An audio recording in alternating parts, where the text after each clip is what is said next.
विकसित भारत की नींव रखने वाला बजट आज वित्त मंत्री ने पेश किया और साफ साफ उसमें दिख रहा है कि सारा फोकस एक्सपोर्ट पर है, एनहेंसमेंट पर है, विकास पर है, अर्थव्यवस्था को और सुदृढ़ करने पर है। हमारे साथ खास बातचीत के लिए हैं उद्योग मंत्री पीयूष जी। सर, पहला सवाल, जिस तरह से हम बजट की अनाउंसमेंट देख रहे हैं, साफ दिख रहा है कि कितना बड़ा टारगेट सरकार ने रखा है। किस तरह से अचीव करेंगे? क्या ये पहला स्टेप है? आप देखेंगे कि बजट ने बहुत अच्छी तरीके से समाज के हर वर्ग की चिंता की है।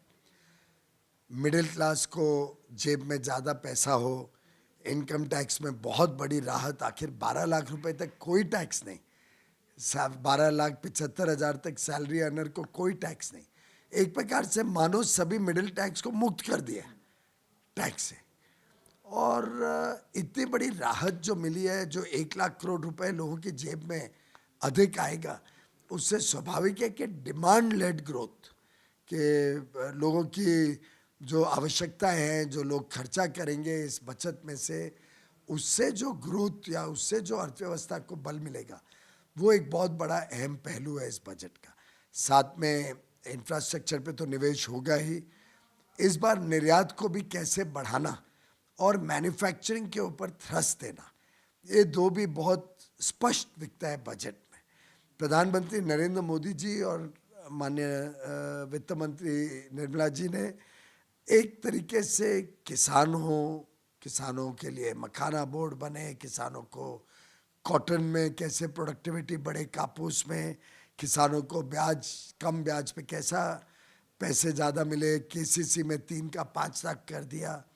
एक प्रकार से किसान हो, युवा युवती हो, जिनके लिए नौकरी और कारोबार के बहुत साधन हैं, स्टार्टअप्स का फंड ऑफ फंड दूसरा, उसका एडिशन 10,000 करोड़ रुपए पे वो भी शुरू किया है। गरीबों को सुख सुविधाएं मिलती रहें, 3 करोड़ घर अगले 4.5 साल में बनने हैं। तो एक प्रकार से समाज का ऐसा कोई वर्ग नहीं है जिसको लाभ नहीं मिलेगा। जब इतना पैसा आधारभूत सुविधाओं के लिए खर्च होगा, जब इतना पैसा डिस्पोजेबल इनकम में बढ़ेगा, तो स्वाभाविक है कि उससे अर्थव्यवस्था को भी बल मिलेगा। अर्थव्यवस्था को बल मिलेगा, सबके पास कुछ ना कुछ है, सबका ध्यान रखा है बजट में। सर, 3 विशेष चीज़ें जो कि मिशन मोड पे शुरू की गई हैं, मैन्युफैक्चरिंग का, एक्सपोर्ट का, स्टार्टअप्स के लिए अलग से व्यवस्था, इसको कैसे देखें? मतलब ये क्यों आज इतना इंपॉर्टेंट दिख रहा है? स्वाभाविक है कि हम जब नौकरी की बात करते हैं, लोगों को काम देने की बात करते हैं, तो हमारे पास भारत में स्किल और टैलेंट तो बहुत है। और पीएम ने पिछले बजट में 2 लाख करोड़ की 5 स्कीम्स, पीएम स्कीम्स अनाउंस की थी, जिससे वोकेशनल ट्रेनिंग और स्किल डेवलपमेंट पे बहुत बल दिया जाएगा। पर ये सब लोगों को जो तैयार करेंगे, इनको फिर काम भी देना है। अंतर्राष्ट्रीय पटल पर आज भारत पर विश्वसनीयता बहुत बड़ी है, तो एक्सपोर्ट की भी डिमांड बहुत है। आपने देखा होगा ग्लोबल कैपेबिलिटी सेंटर्स के लिए विशेष इंफ्रास्ट्रक्चर बने।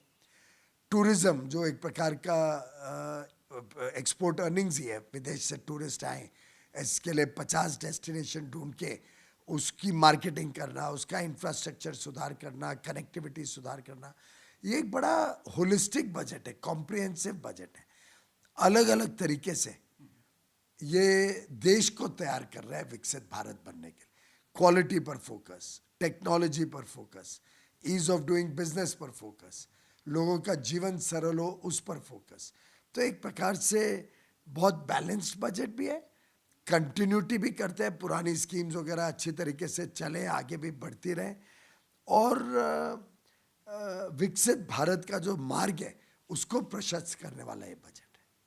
तो विकसित भारत का मार्ग प्रशस्त करने वाला बजट है। हम देख रहे हैं कि इस पूरे नए इंडिया का ब्रांड एम्बेसडर है पीएम मोदी। पीएम मोदी के साथ अगर हम इस पूरे मूवमेंट को जेल करते हैं, तो क्या लगता है कि जो टारगेट हमने रखा है हम उसके पहले अचीव कर देंगे इसको? ऐसा है कि प्रधानमंत्री नरेंद्र मोदी जी बड़े लक्ष्य के पीछे ही काम करते हैं। उन्होंने कहा ही है कि तीसरे टर्म में 3 गुना ज़्यादा मेहनत, 3 गुना ज़्यादा गति, 3 गुना ज़्यादा प्रभाव और परिणाम देश को मिलेगा, और वो इस बजट में देखने को मिलता है।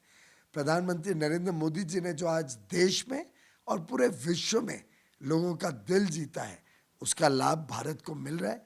लोग आज भारत में निवेश करने में उत्सुक हैं, लोग आज भारत के साथ व्यापार बढ़ाने के लिए उत्सुक हैं। मुझे लगता है कि आगे आने वाले दिनों में जिस प्रकार से स्टार्टअप्स को भी सपोर्ट मिल रहा है, जिस प्रकार से किसानों को मिल रहा है, जिस प्रकार से इकोनॉमी जो हमारी अर्थव्यवस्था है उसको मजबूत बनाया जा रहा है, एक बहुत हर एरिया में वृद्धि भी हो रही है, प्रगति भी हो रही है, देश का विकास भी देखने को मिलता है।